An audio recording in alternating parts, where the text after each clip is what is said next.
Hi guys! Welcome to my YouTube channel po. Ayan guys, kahapon po nabigay na po ang ating February monthly pension sa ating SSS pensioners po. May mga nagsabi pa po na January 30 na-receive na po nila ang kanilang monthly pension. So February 1 na po ngayon, start na naman po sa mga SSS pensioners po natin na kinakailangan pong mag-akop or annual confirmation of pensioner. Mag-start na po yan sa February 3. Ngayon, marami pong nagtatanong sino-sino po ba ang pwedeng mag-comply ng AKOP or annual confirmation of pensioner po.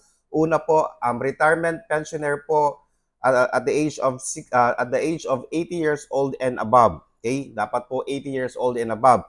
Pero if kayo po ay retirement pensioner pero residing abroad, nasa abroad po kayo, isa rin po yun na kayo po dapat ay mag-comply ng AKOP. Okay? Pangatlo po, total disability pensioner po. Pang-apat po, surviving pensioner po. At pang-lima, dependence pensioner po. Retirement pensioner po sa kanilang birth month.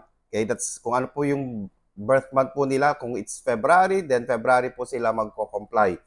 Ngayon, sa ating retirement pensioner living abroad, birth month din po nila. Kung February, then February po sila magko-comply.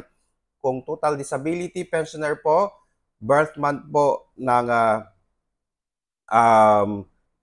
pensioner po, which is kung February, February din po. Ngayon, kung surviving spouse naman po, surviving pensioner po, birth month po ng deceased member. Kung February, then mag-comply po si surviving pensioner po sa February.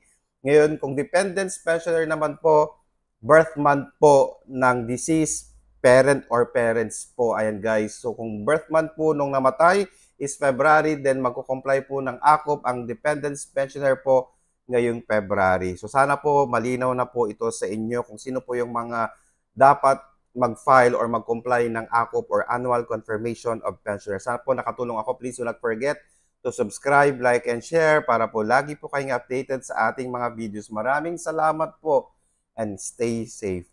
Bye-bye.